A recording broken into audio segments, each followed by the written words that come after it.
बहुत बड़े धनवान सेठ थे, लेकिन महाराज बहुत बड़े कंजूस मक्खी चूस, बहुत बड़े कंजूस, इतने बड़े कंजूस कि महाराज कभी न कथा भागवत सुनने जाना, ना कोई धर्म करना, ना इन हाथों से कोई दान करना, बहुत बड़े कंजूस। तो महाराज गांव वाले कान लगे एक बार कि देखो तुम्हारी जिंदगी गुजरी जा रही, कबू तुमने दान नहीं करे, अरे जाओ गंगा जी में नहा के तुमने अपने पाप धोए आओ, कबू गंगो जी नहा ले। महाराज तो उस व्यक्ति ने जवाब दे, देखो हम जाएंगे नहीं, काहे, क्योंकि वहां पंडित बैठते ना, दक्षिणा देनी होगी, तासे नहीं जाएंगे। तो महाराज जब कोई ऐसा काम होता तो गांव वाले जब मिलते तब कहते, भैया अरे एक बार चले जाओ गंगा नहा के आओ। तो जब बहुत सबके कहने पे एक दिन वो व्यक्ति चला, अब गंगा जी पे जब पहुंचा तो जब देखा जाए कि ऐसी जगह पे नहाए जहां पर कोई पंडित ना होए, कोई पंडित ना होए।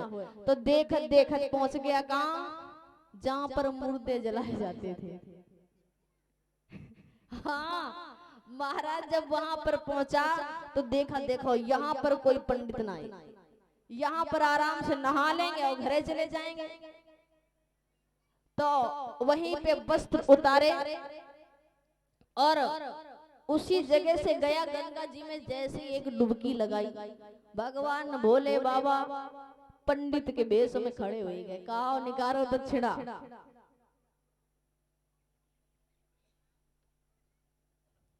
अरे श्रीमान करण सिंह यादव वन विभाग पलटे प्रवासी 51 मुद्राएं भगवान के चरणों में सादर भेंट कर रहे हैं। प्रभु से कामना करेंगे शुद्ध बुद्धि प्रदान करते रहना, धन दौलत से भंडार को भरते रहना, इनके हाथ इसी प्रकार धर्म की तरफ बढ़ते। जय श्री राधे बोलिए भक्त वत्सल भगवान की।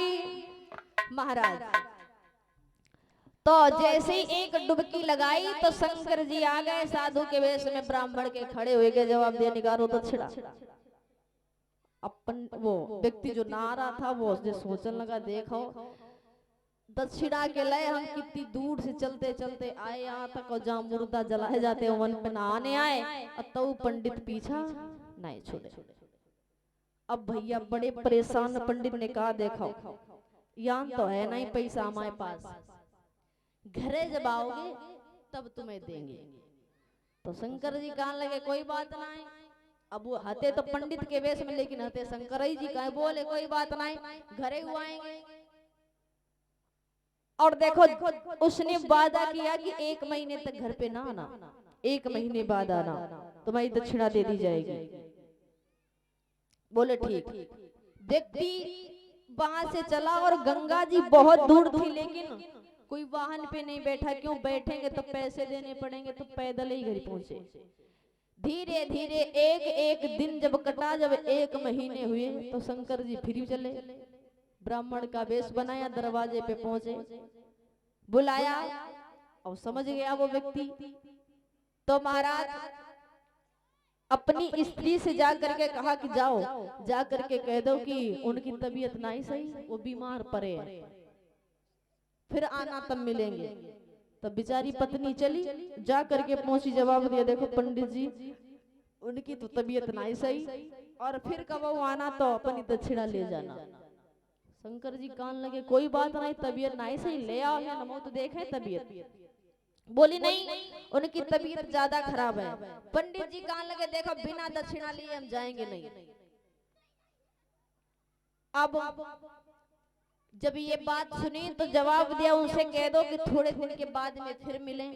तो शंकर जी चले गए, दोबारा जब लौट के आए दरवाजे पे पुकारा कि हमारी भाई दक्षिणा दो आगे। तो महाराज उस व्यक्ति ने फिर अपनी पत्नी को भेजा, जवाब दिया जाओ कह दो जाए कि वो दुनिया में ना रहे, वे दुनिया में ना रहे, और तुम ऐसे ना जाना, थोड़ा रोती हुई जाना, ऐसे जाओगी तो बात बनेगी नहीं, फंस जाएंगे हम, तो थोड़ा रोती हुई जाना। अब महाराज मैया चली रोत हुई, आंसू पोंछत जा रही, जवाब दिया है ब्राह्मण जी तुम आ गए दक्षिणा लेना, और वो मरे डरे घर में, तो से तुम लौट जाओ, दक्षिणा ना आए। बोले हम तो दिखाओ, हम तो देखें कि कहाँ मरे डरे। तो महाराज ऊपर की सांस ऊपर ही रह गई उस व्यक्ति के। अब जब शंकर जी देखने आए, अब भाई गांव मोहल्ले में शोर हो गया कि फलाने व्यक्ति खत्म हो गए, तैयारी करो। तो सब तैयारी करने लगे घाट पर ले जाने के लिए। अब वो व्यक्ति सोच रहा कि दक्षिणा नहीं देंगे, काहे ना कुछ हो जाए। अब भैया सब नाते रिश्तेदार आए, सब रो रहे। इधर बांध दिया गया, बांध के जब ले करके गंगा जी पर पहुंचे। अब पंडितों साथ है, वे शंकरऊ जी साथ है। सोचे अबे बोल दे, व्यक्ति कान लगा बोलेंगे ना, चाहे वही कछू जाए, दक्षिणा नहीं देंगे।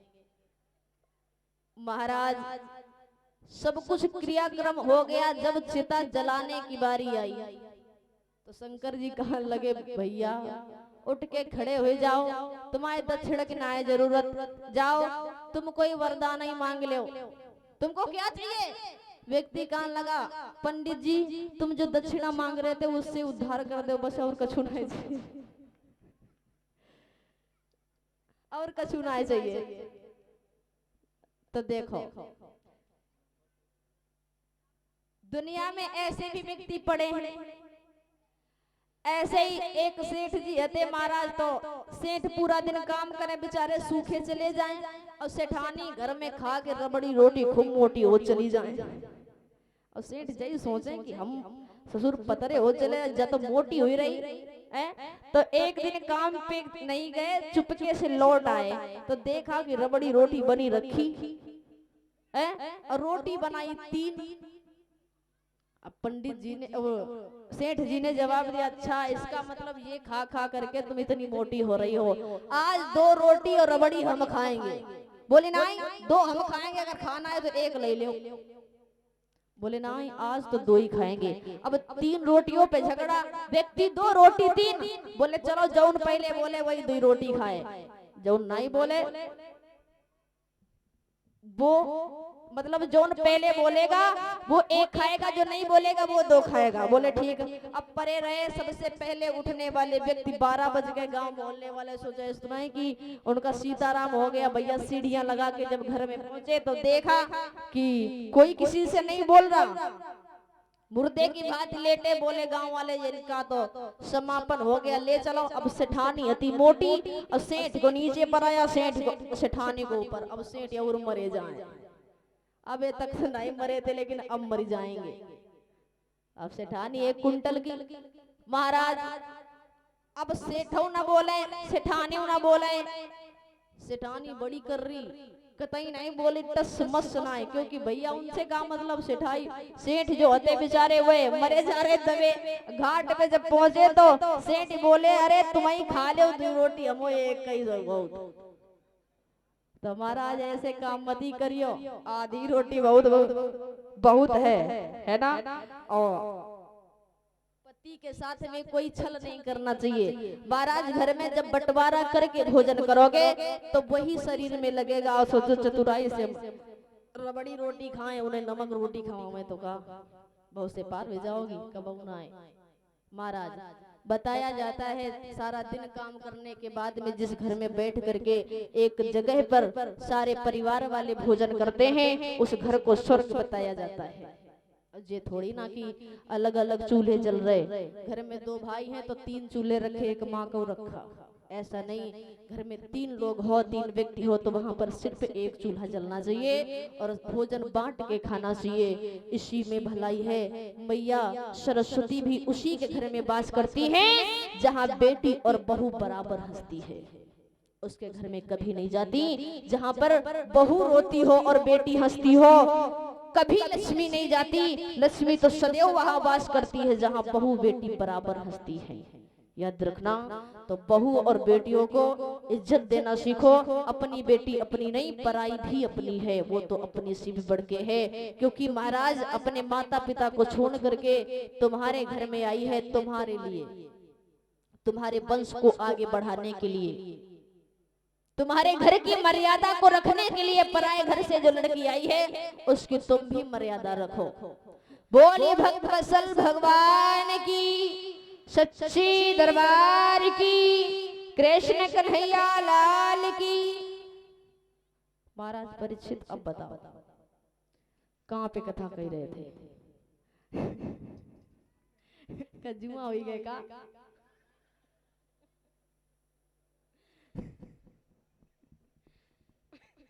परीक्षित बेचारे चक्कर में पड़े, कहाँ फंस गए। चलो आओ हम ही बतावे हैं। हाँ अम्मा नवल दे कमु बुलावे और ना कथा करने के लिए, तो याद रखो। तो आइए ध्यान देते हैं, हम ज्यादा परेशान नहीं करेंगे, पूछ रहे इसे।